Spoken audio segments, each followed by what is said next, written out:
انسان کو اپنی زندگی حقیقت کے آئینے میں گزارنے کی کوشش کرنی چاہیے۔ بہت ساری خوش فہمیوں سے، بہت ساری غلط فہمیوں سے اور بہت سارے دعووں سے اپنے آپ کو بچا کے رکھنا چاہیے۔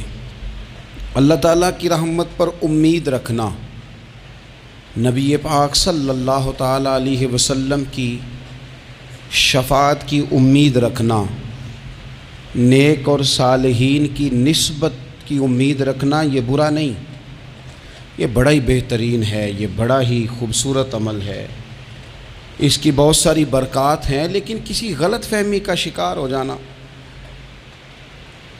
اور یہ ساری امیدیں وابستہ کر کے یا ان ساری باتوں کو پیش نظر رکھ کے بے عمل ہو جانا، اپنی زندگی کو امور خیر سے پیچھے کر لینا، یہ نہ صرف یہ کہ قابل تحسین نہیں بلکہ یہ قابل توجہ ہے، اس کی اصلاح کی ضرورت ہے۔ قرآن مجید سورہ بقرہ سے جو آیہ کریمہ میں نے تلاوت کی ہے، اس میں اللہ تبارک و تعالیٰ نے اسی بات کا ذکر اہل یہود کے لیے فرمایا ہے۔ یہودی جگہ جگہ قرآن مجید بتاتا ہے کہ کہیں کہتے تھے کہ ہم اللہ کے بیٹے ہیں، معاذ اللہ، اللہ کے بڑے پیارے ہیں، ہمیں تو تھوڑے دنوں کے لیے عذاب ہوگا، بڑی جلدی ہمیں معاف کر دیا جائے گا۔ وہ بڑی لمبی چوڑی خوش فہمیوں کا اظہار کرتے اور بڑے بڑے دعوے کرتے۔ پھر چلتے چلتے انہوں نے ایک اور دعویٰ کر دیا، کہنے لگے کہ آخرت کا گھر تو صرف ہمارے لیے ہے، جنت میں صرف یہودی جائیں گے اور کوئی نہیں جائے گا۔ اللہ تبارک و تعالیٰ نے ان کے اس دعوے کا ذکر فرمایا ہے۔ یہ دیکھیں دعویٰ کتنا بڑا ہے کہ آخرت کا گھر تو صرف ہمارے لیے، فقط ہمارے لیے۔ مسلمان یہ دعویٰ نہیں کرتے۔ نبی پاک صلی اللہ تعالیٰ علیہ وسلم نے جب اس بات کا اظہار کیا ہے تو اس طرح کیا ہے، فرمایا جنتیوں کی 120 صفیں ہوں گی اور 80 میری امت کی ہوں گی۔ لیکن یہ بھی فرمایا کہ باقی لوگ بھی تو ہوں گے نا، ان کی 40 صفیں ہیں لیکن جنت میں دوسرے پچھلے لوگ بھی موجود ہوں گے۔ یہ دعویٰ نہیں کیا کہ صرف مسلمان جائیں گے، ان سے پہلے جو نبی اور ان کی ایماندار اور نیک امتیں گزری ہیں ان میں سے کوئی جنت میں ہی نہیں جائے گا، یہ نہیں فرمایا۔ لیکن یہ اس طرح کے دعوے بعض لوگ کرتے ہیں اور سنائی دیتے ہیں۔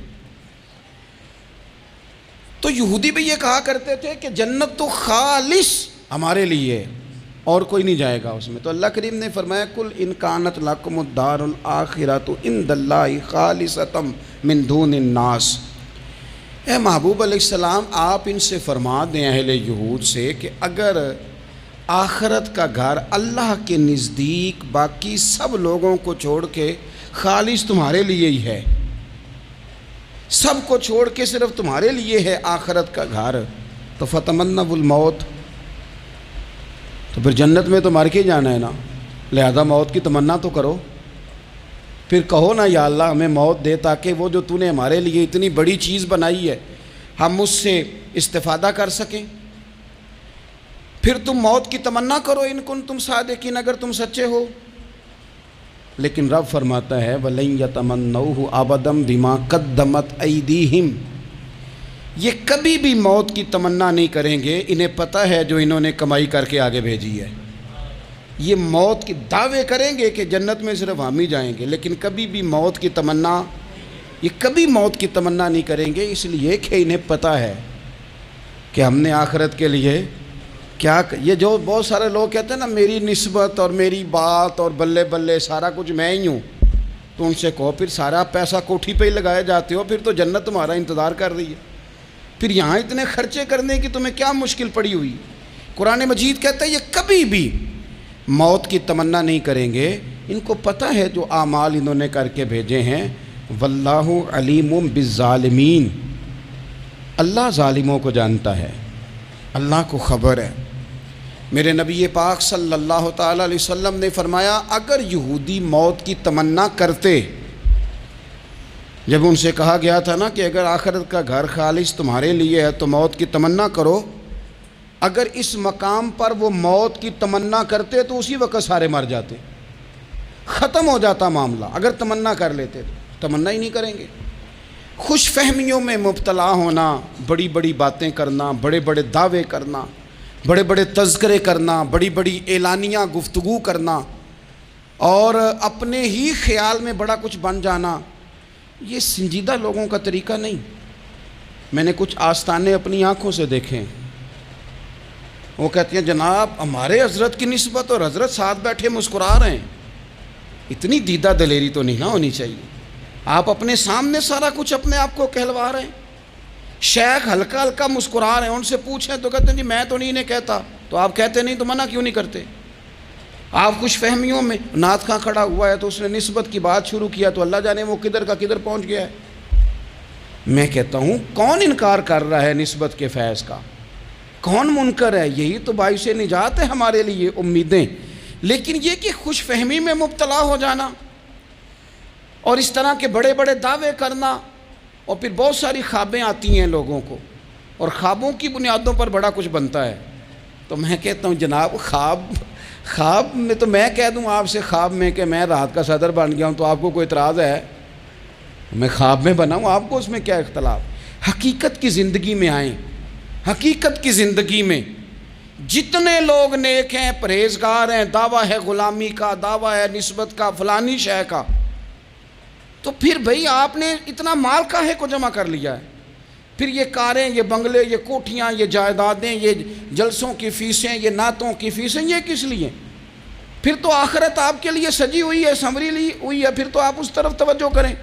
حقیقت پسندی کا مزاج جب تک قوموں میں نہیں آتا، قومیں اتنی دیر تک اپنی روحانی، اخلاقی اور کردار کی بلندی نہیں حاصل کر پاتی۔ تو موت کی تمنا، یہاں ایک بات اور سن لیں، شریعت اسلامیہ کے اندر مصیبتوں سے گھبرا کر موت کی تمنا کرنا منع ہے۔ کوئی شخص کسی مشکل میں ہے، بیماری میں ہے، تکلیف میں ہے، دکھ میں ہے، تو موت کی تمنا کرے کہ اس بیماری سے تو مر جاؤں تو اچھا ہے، تو یہ منع ہے اس کے لیے۔ ہمارے ہاں کچھ لوگ لا علمی کی بنیاد پر، چھوٹا سا جھگڑا گھر میں ہوا، وہ کہتے ہیں میں تو اللہ سے دعا کرتا ہوں میں اب مر ہی جاؤں۔ بھائی آپ اتنی سی بات نہیں سہ سکے اور آپ نے اتنی سی بات پر اتنی بڑی بات کر دی کہ میں اب چلا ہی جاؤں، اور یہ جھگڑوں کے اندر عام لوگ کہہ دیتے ہیں، یہ منع ہے۔ نبی پاک صلی اللہ تعالیٰ علیہ وسلم نے اس سے منع فرمایا، بلکہ مسلم شریف میں فرمایا کہ اگر تم نے کبھی دعا کرنی بھی ہو کسی وقت تو ان لفظوں سے کر سکتے ہو کہ یا اللہ جب تک میرا زندہ رہنا میرے حق میں بہتر ہے، مجھے دنیا میں رکھ، اور جب میرا یہاں سے چلے جانا تیری حکمت کا تقاضا ہے اور میرے حق میں بہتر ہے تو پھر مجھے ایمان کے ساتھ لے جا، پھر تو مجھے لے جا۔ تمنا موت کی کرنا اور مصیبتوں سے گھبرا کر کرنا، اور بھائی مشکلات میں جینا تو حسن ہے۔ اصل میں نا جس کی جان تھی نا اس کے نام نہیں نہ لگائی ہم نے کبھی بچوں کے نام لگا دی، کبھی کاروبار کے نام لگا دی، کبھی دوستوں کے نام لگا دی، پھر وہ بے وفا ہوا تو مرنے کو جی چاہا، وہ بے وفا ہوا تو مرنے کو جی چاہا، اس نے تنگ کیا تو مرنے کو جی چاہا۔ النبی اولیٰ بالمؤمنین من انفسہم، اللہ فرماتے ہیں تم نہیں جان کے مالک، میرا نبی تمہاری جانوں کا مالک ہے۔ جان پاوے نہ جان میرے محبوبہ، میں تے لگیاں توڑ نہ بھیساں، رات تیرے وچ رول کے مرساں، تے قدم نہ پچھاں ہٹیساں، شہر تیرے دے ٹکڑے منگساں، تے تیرے کتیاں دے قدم چمیساں، آزم اے جان امانت تیری، تو جدوں منگساں میں پیش کرے ساں۔ یہ تو کسی اور کی ہے، ہماری ہے نہیں۔ تو بہت سارے لوگ گھبرا کر ہو بڑی تکلیف آ گئی، بھئی آپ جلدی نہ کریں، بالکل جلدی نہ کریں، آپ حوصلہ پیدا کریں، اور جیا تو جاتا ہی مشکل میں ہے۔ اقبال نے کہا تھا کار جہاں دراز ہے اب میرا انتظار کر، یہ زندگی لمبی ہے، یہ مشکلات سے ہو کر کے گزرتی ہے، اس میں مد و جزر رہتا ہے۔ تو شریعت اسلامیہ میں منع ہے موت کی تمنا کرنا، موت کی خواہش کرنا، بلکہ نبی پاک صلی اللہ تعالیٰ علیہ وسلم نے تو یہاں تک ارشاد فرمایا کہ تم موت کی تمنا نہ کرو، اس لیے کہ اگر تم برے ہو اور زندہ ہو تو ہو سکتا ہے زندگی میں اللہ تمہیں توبہ کی توفیق دے دے، اور اگر تم اچھے ہو تو پھر بھی موت کی تمنا نہ کرو، اس لیے کہ اچھے ہو تو تمہاری اچھائی میں روز برکت ہی ہو رہی ہے، لوگوں کو فائدہ ہی ہو رہا ہے، خیر ہی بٹ رہی ہے۔ تمنا موت کی کرنا، اور ویسے بھی نہ ہم اپنی مرضی سے یہاں آئے ہیں اور نہ مرضی سے جانے کی کوشش کرنی چاہیے معاذ اللہ۔ نہ اپنی مرضی آئے ہیں نہ اپنی مرضی سے کوئی مرنے کی کوشش کرے گا تو خودکشی حرام ہے، اور رب رسول کی مرضی سے مرے گا تو وہ شہادت ہے۔ وہ اس طرح کی شہادت ہے کہ جس میں کہا مردہ کہنا ہی نہیں، یہ تو زندہ ہے، اس لیے کہ میرے نام پہ مر گیا ہے۔ تو موت کی تمنا کرنا یا اس طرح کا رویہ منع ہے۔ البتہ یہ جو یہود کا کام تھا، ان کا جو لہجہ تھا، اللہ فرماتے ہیں یہ تو ہزار سال عمر مانگتی ہیں تو جانا ہی نہیں چاہتے۔ کچھ لوگ لمبی عمر کے حریص ہوتے ہیں، اس کی وجہ یہ ہوتی ہے کہ آخرت کے لیے کام نہیں کیا، آخرت پر اس طرح کا یقین نہیں، اس طرح کا مزاج نہیں، دنیا داری کا مزاج بن گیا، بہت سارا مال جمع کر لیا، بڑے بنگلے بنائے، اتنی مشکل دنیا داری کٹھی کی، اب چھوڑ کے مر جائیں۔ ان لوگوں کا مرنے کو دل ہی نہیں کرتا، کوئی ارادہ ہی نہیں ہے، بالکل نہیں دنیا چھوڑنا چاہتے، محنت سے کٹھی کی ہے، اتنے لاؤ لشکر بنائے ہیں، اب کیسے چھوڑ جائیں۔ کچھ لوگ ایسے ہیں جنہوں نے گٹھڑی باندھ کے رکھی ہوئی ہے، ان کو زیادہ ویٹ نہیں کرنا پڑتا، اس لیے کہ انہوں نے کوئی سامان بوکی نہیں کرایا، تو جو ہے ہینڈ کیری ہے، اس لیے لوگ انتظار کرتے رہیں گے اور جناب بلال حبشی جنت میں پہنچ بھی جائیں گے۔ ابھی میزان عمل لگا ہوگا لیکن حضرت ابو ذر غفاری جنت میں ٹہلتے ہوئے نظر آ رہے ہوں گے۔ لوگوں نے جمع نہیں نہ کیا، جتنا مال زیادہ اتنی چیکنگ بھی اس کی زیادہ، جتنے بیگ زیادہ، ایئرپورٹ پہ اتنا انتظار بھی زیادہ۔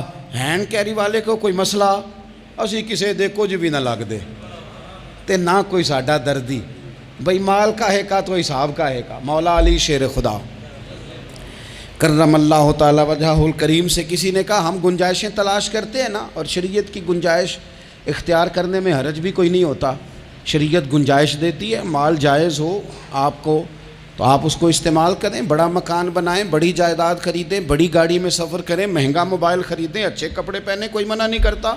لیکن جو حضور کا مزاج ہے، جو سرکار نے اپنے لیے پسند کیا، وہ یہ ہے کہ سویرے روٹی کھانی ہے، شام کو فاقہ کرنا ہے۔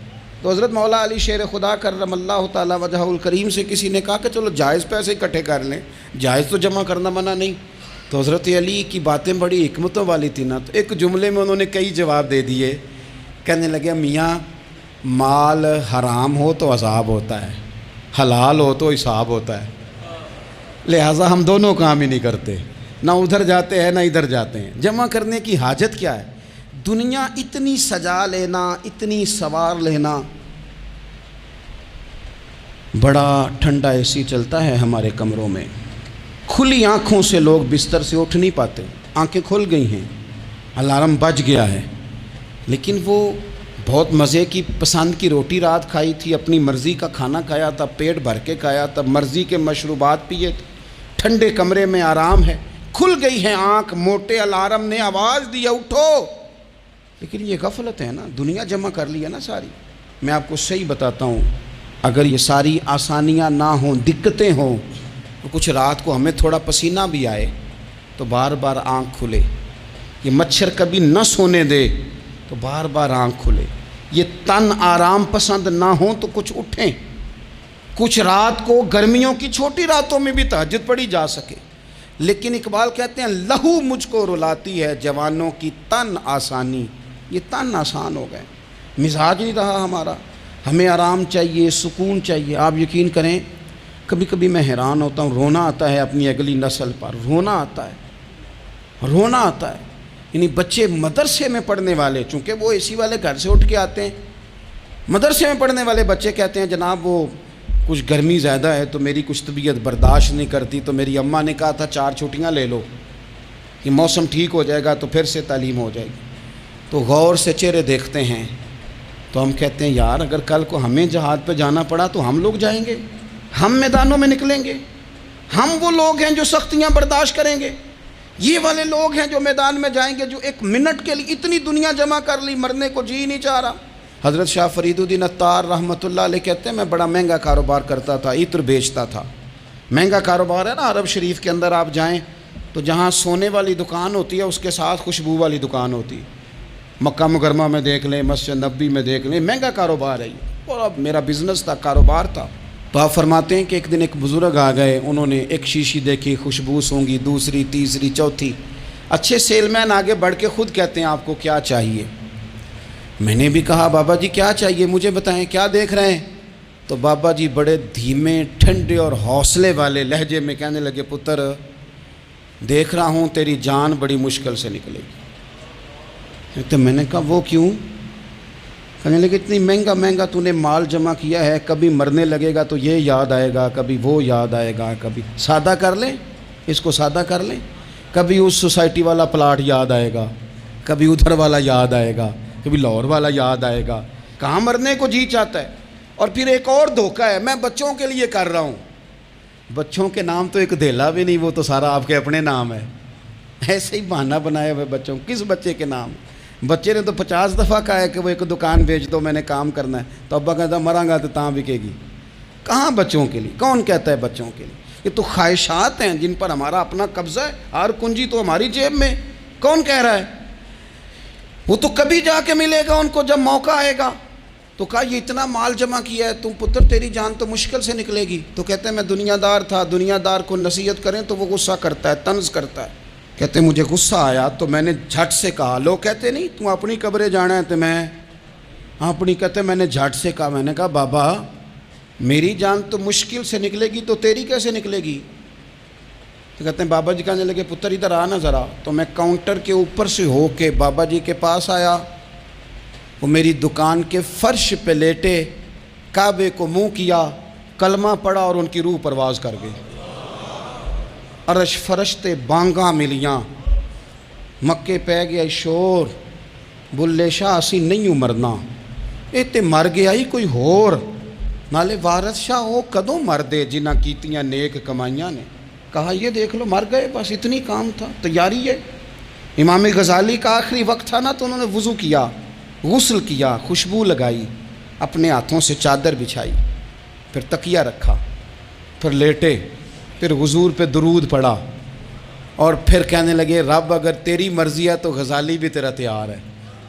بس یہ جملے زبان پہ تھے اور روح پرواز کر گئی. موت کو سمجھے ہیں غافل اختتام زندگی, یہ ہے شام زندگی, پھر صبح دوام زندگی. عزیز بھائیو, ہم نے نا بڑی آسائشیں جمع کر لی, بڑا کچھ اپنی عقل کے زور پر ہم نے اکٹھا کر لیا. نہیں ہمارا پروگرام. کسی سے پوچھ لیں صحت کیسی ہے, تو عمر اگر اس کی بڑی اوپر بھی چلی جا رہی ہو, اب تو خیر سالگرہ میں آنے کا رواج ہر جگہ آ گیا ہے, ہم سے بھی لوگ پوچھتے ہیں کہ آپ بتائیں آپ کس تاریخ کو پیدا ہوئے تھے, تو میں کہتا ہوں کوئی کارنامہ سر انجام دے لینے دو, پھر بتا دیں گے. ابھی تو کچھ کر نہیں سکے, کچھ بتائیں گے تو کچھ دن بھی منا لیں گے, ابھی تو لگتا ہے کہ بڑا وقت ضائع ہو گیا ہم سے. تو عزیز بھائی کوئی نہیں کہتا کہ اب ٹائم آ گیا ہے, شوگر ہو گئی ہے, بلڈ پریشر ہو گیا ہے, طبیعت خراب رہتی ہے, فلانا مسئلہ ہو گیا ہے.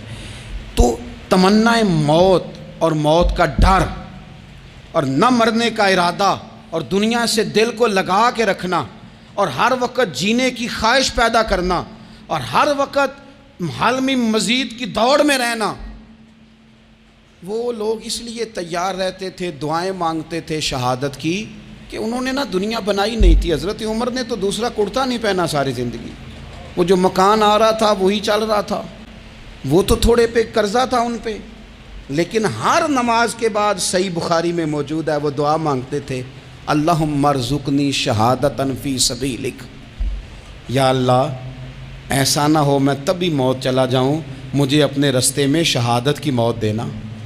ہر نماز کے بعد دعا مانگی جا رہی, لیکن شہادت والی موت کی نہیں, شہادت والی موت. اللہم ارزقنی شہادتاً فی سبیلک. اور مالک مدینہ چھوڑنے کو دل نہیں کرتا, یا اللہ شہادت کی موت دینا, اور دینا بھی اپنے نبی کے شہر کے اندر, یہیں رہوں, یہیں میرا مدفن بنے. اللہ نے انہیں موقع دیا. آپ دیکھیں نا ان لوگوں کا دل کرتا تھا. حضرت خالد بن ولید رضی اللہ تعالیٰ عنہ ساری زندگی میدان میں گزاری, پورے جسم میں 1 انچ جگہ باقی نہیں تھی جہاں زخم نہ ہو, ساری زندگی میدان میں رہے, لیکن آخری وقت روتے تھے, فرماتے تھے اس کی بے نیازی دیکھو, میں شہادت کے لیے میدان میں رہا لیکن شہادت میرا مقدر ہی نہیں تھی. اور پھر آخری وقت بھی فرمایا میرا گھوڑا, میرے کپڑے, میری زرہ, میری تلوار یہ کسی مجاہد کو دے دینا, چلو میں اب جہاد میں نہیں ہوں تو میرا سامان تو جہاد میں رہے, کسی مجاہد کو دینا.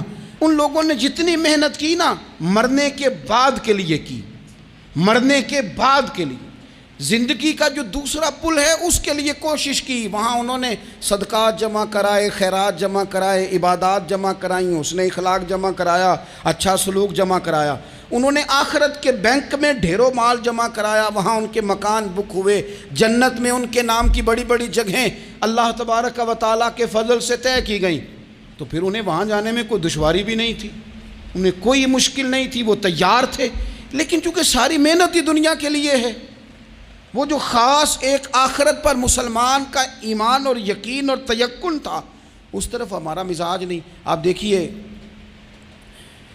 حضرت ملک الموت اسرائیل علیہ السلام نا حضرت ابراہیم علیہ السلام کی روح قبض کرنے کے لیے حاضر ہوئے، تو کہا جناب چلیے آپ کی روح لینے آیا ہوں، تو حضرت ابراہیم علیہ السلام فرمانے لگے اسرائیل، یہ قاضی ثناء اللہ صاحب پانی پتی رحمۃ اللہ علیہ نے اس کو تفسیر مظہری میں لکھا ہے، حضرت ابراہیم خلیل اللہ علیہ السلام فرمانے لگے اسرائیل کیا کوئی خلیل بھی اپنے خلیل کی روح قبض کرتا ہے؟ وَاتَّخَذَ اللَّهُ ابراہیم خلیلا، اللہ نے تو مجھے دوست بنایا، دوست ہو کے دوست کی روح قبض کرنے جا رہا ہے۔ حضرت اسرائیل نے ارادہ چھوڑا اور حضرت ابراہیم کا وہ جملہ لے کے رب کی بارگاہ میں حاضر ہوئے، عرض کی مالک جناب ابراہیم علیہ السلام نے فرمایا ہے کہ اللہ کی بارگاہ میں عرض کرو کہ مالک کیا کوئی خلیل بھی اپنے خلیل کی روح قبض کرتا ہے؟ تو رب کریم نے فرمایا اب میرا بھی پیغام جا کے جناب ابراہیم کو دے دو، ان سے جا کے کہو رب فرماتا ہے کیا کوئی خلیل بھی اپنے خلیل کی ملاقات کو ناپسند کرتا ہے؟ آپ کو تو ملنے کو بلا رہے ہیں، موت تو ایک پل ہے، یہاں سے گزریں گے تو جا کے محبوب سے ملیں گے، تو کیا کوئی خلیل بھی ناپسند کرتا ہے کہ وہ اپنے خلیل سے ملاقات نہ کرے؟ حضرت سیدنا اسرائیل علیہ السلام پیغام لے کے آئے اور کہا ہے اللہ کے خلیل رب فرماتا ہے کیا خلیل بھی خلیل کی ملاقات کو تو حضرت ابراہیم تو کھول کے روئے، کہنے لگے اب دیر نہ کر، اب ذرا جلدی کر، اب ذرا جلدی لے جا۔ اور میرے نبی پاک صلی اللہ علیہ وسلم نے فرمایا، سیاستہ میں حدیث ہے، فرمایا تم میں سے جو رب سے ملنے کو پسند کرتا ہے نا، جو اللہ سے ملنے کا شوق رکھتا ہے نا، اللہ بھی اس کی ملاقات کو پسند فرماتا ہے۔ تم میں سے جو رب سے ملنے کا شوق رکھتا ہے، اقبال کیا کہتے ہیں؟ کہتے ہیں تیرے عشق کی انتہا چاہتا ہوں، تو میری سادگی دیکھ میں کیا چاہتا ہوں، میرا ذرا سا تو دل ہے مگر شوق اتنا، میں وہی لن ترانی سنا چاہتا ہوں، مالک میرا دل کرتا ہے میں تجھ سے کہوں رب آریلی، میں تجھے دیکھنا چاہتا ہوں، اور تو مجھے کہے لن ترانی تو نہیں دیکھ سکتا، میرا ذرا سا تو دل ہے مگر شوق اتنا، میں بھی وہی لن ترانی سنا چاہتا ہوں۔ پھر خود ہی کہنے لگے او بھری بزم میں راز کی بات کہہ دی، میں بڑا بے ادب ہوں سزا چاہتا ہوں۔ یہ تو سب کو بتانے والی بات ہی نہیں تھی جو میں نے بتا دی، بھری بزم میں راز کی بات کہہ، بڑا بے ادب ہوں سزا چاہتا ہوں۔ نبی کریم علیہ السلام نے فرمایا تم میں سے جو رب کی ملاقات کا شوق رکھتا ہے نا، اللہ بھی اس کی ملاقات کو پسند فرماتا ہے۔ اور فرمایا تم میں سے جس کا رب سے ملنے کا شوق نہیں نا، اللہ بھی اس کی ملاقات کو پسند نہیں فرماتا۔ یہ سیاستہ میں حدیث ہے، ایک دفعہ غور کر نہ لیں، فلاں سے ملنے کو بھی جی چاہتا ہے، فلاں علاقہ دیکھنے کو بھی جی چاہتا ہے، فلاں کی ملاقات کو بھی جی چاہتا ہے، کبھی اس کو ملنے کو بھی جی چاہتا ہے جس نے بنایا ہے سارا کچھ، کبھی اس کی صحابہ تو تڑپ کے حضور کی بارگاہ میں آئے تھے نا، وَإِذَا سَأَلَكَ عِبَادِي عَنِّي فَإِنِّي قَرِيبٌ، تڑپ کے کہا تھا یا رسول اللہ صلی اللہ علیہ وسلم سالوں بیت گئے، سجدے کرتے، عبادت کرتے، روزہ رکھتے، حج کرتے، زکوٰۃ دیتے، اب دل کرتا ہے کبھی وہ ملے، کبھی اسے دیکھیں، کبھی یہ حقیقت منتظر نظر آ نہ لباس مجاز میں، لاکھوں سجدے تڑپ رہے ہیں میری جبین نیاز میں، دل کرتا ہے ملنے کو۔ تو جب صحابہ نے آ کے حضور کی بارگاہ میں یہ عرض کی نا یا رسول اللہ رب سے ملنے کو جی چاہتا ہے، تو اللہ نے فرمایا وَإِذَا سَأَلَكَ عِبَادِي عَنِّي فَإِنِّي قَرِيبٌ، اے محبوب جب میرے بندے آپ کے پاس آ کے میرے بارے میں سوال کریں تو ان سے فرما دو میں تو ان کے قریب ہی ہوں، جب بھی دعا مانگیں گے میں ان کی دعاؤں کو قبول فرماؤں گا، میں قریب ہوں ان کے۔ اپنے دل کے اندر شوق ہو، اللہ رسول کی طرف بڑھنے کا شوق ہو، مسلمان موت سے نہیں ڈرتا، لیکن صحیح بخاری اور صحیح مسلم میں حدیث ہے، نبی پاک علیہ الصلوۃ والسلام نے فرمایا آج ایک مسلمان 1000 کافر کو آگے لگا لیتا ہے اور کافر بھاگ جاتا ہے، ایک وقت آئے گا ایک کافر ہوگا اور 1000 مسلمان کو بھگا ڈالے گا۔ یا رسول اللہ کیوں؟ ہمارے پاس اسلحہ نہیں ہوگا، ہمیں لڑنے کا سلیقہ نہیں آئے گا؟ تو نبی پاک علیہ السلام نے فرمایا یہ مسئلہ نہیں، تمہیں وہن ہو جائے گا، وہن۔ یا رسول اللہ یہ وہن کیا ہوتا ہے؟ تو حضور نے فرمایا تمہیں نا زندگی سے پیار ہو جائے گا، تمہیں مرنا برا لگے گا، کراہت آئے گی مرنے سے، تم مرنا نہیں چاہو گے۔ تو جب کسی کو زندگی سے پیار ہو جائے تو پھر وہ بھاگتا ہے، پھر وہ ہر بندے کی ہر بات مانتا ہے چونکہ وہ جینا چاہتا ہے۔ اور کچھ لوگ ایسے ہوتے ہیں، وہ جب بدر میں مسلمان پہنچے نا تو جاسوس بھیجا ابو جہل نے، کہا جاؤ پتہ کر کے آؤ لوگ کتنے ہیں اور ان میں جوان کتنے ہیں، بوڑھے کتنے ہیں اور اسلحہ کتنا ہے۔ جاسوسی اس دور میں بڑی آسان تھی، کوئی مخصوص وردی تو فوجیوں کی ہوتی نہیں تھی۔ تو وہ شخص آ گیا، مسلمانوں کو دیکھ کر واپس گیا، تو جا کے اس نے بدر کے دن ابو جہل سے کہا کہ وہ 313 ہیں اور ان میں بچے بھی ہیں، بوڑھے بھی ہیں اور اسلحہ بھی زیادہ نہیں، اور گھوڑے اور اونٹ اور سواریاں بھی تھوڑی ہیں۔ تو ابو جہل بڑا ہنسا اور معاذ اللہ کہنے لگا کیا ان نے ہم سے لڑنا ہے، تھوڑے سے تو لوگ آئیں، اس طرح کرو صبح نا انہیں پشتوں پہ باندھ کے نا گھوڑوں کی تو مکے لے چلتے ہیں، وہاں جا کے دیکھیں گے ان کے ساتھ کیا کرنا ہے۔ تو وہ جاسوس کہنے لگا پوری بات تو سن لے۔ اس نے کہا پوری بات کیا ہے؟ کہنے لگا آئے 313 ہیں پر گھر واپس جانے کا کسی کا بھی ارادہ نہیں، وہ کشتیاں جلا کے آئے ہیں، میں رات وہاں گزار کے آیا ہوں، میں نے بوڑھوں کو بھی شہادت مانگتے دیکھا ہے، میں نے بچوں کو بھی شہادت مانگتے دیکھا ہے، میں نے ایک ایک کے سینے میں مر مٹنے کا جذبہ دیکھا ہے، وہ جینے کی امنگ لے کے نہیں آئے، ہتھیلی پہ رکھ کے آئے ہیں جان، اور ایک ایک شخص شہید ہو کے جانا چاہتا ہے، اور وہ ایک دوسرے کے پیچھے چھپیں گے نہیں۔ یہ جو موت ہے نا، موت یہ تو ایک پل ہے، اس سے گزریں گے، اللہ رسول کے حضور جائیں گے، جنت کی نعمتیں، خدا کی تیار کی ہوئی رحمتیں مسلمان کا آگے بڑھ کے استقبال کریں گے۔ حضرت عمار بن یاسر رضی اللہ تعالیٰ عنہ کو زخم لگ رہا ہے میدان جہاد میں، اور تیز زخم لگ رہا ہے، سخت تکلیف میں۔ تو ایک شخص نے آ کے پوچھا کیا حال ہے؟ تو آپ فرمانے لگے حال کیا ہونا ہے، تھوڑا سا ٹائم رہ گیا ہے۔ تو بندہ پریشان ہو گیا، اس نے کہا کس بات میں؟ فرمانے لگے تھوڑا سا ٹائم رہ گیا ہے، بس میں نبی پاک سے ملنے والا ہوں اور حضور کے صحابہ سے ملنے والا ہوں۔ حضرت عمار بن یاسر رضی اللہ تعالیٰ عنہ کہنے لگے تھوڑا سا ٹائم رہ گیا، تھوڑا سا مرنا مرنا ہر کوئی آکھے تے میں بھی آکھاں مرنا، تے جس مرنے تھی خوشبو نہ آوے او مرنا کی مرنا، تے جس مرنے وچ سونا راضی اس مرنے تو کی ڈرنا۔ ایک گل رکھنا یاد کہ میرا جس دن ہووے مرنا، سب کچھ کرنا، سب کچھ کر کے میرا منہ روزے ول کرنا، شاید میرا آقا آوے میں دیدار حضور دا کرنا۔ فرمایا کہ وہ تو بالکل قریب آ گیا ٹائم۔ حضرت سیدنا بلال حبشی رضی اللہ تعالیٰ عنہ آخری وقت ہے، لوگ بڑا اس کا منظر جب بیان کرتے ہیں تو خوفناک بیان کرتے ہیں، اس طرح کا لہجہ اختیار کرتے ہیں کہ بات سن کے بندہ کانپ جائے۔ سیدنا بلال حبشی رضی اللہ تعالیٰ عنہ بالکل آخری وقت ہے، جانے کا ٹائم۔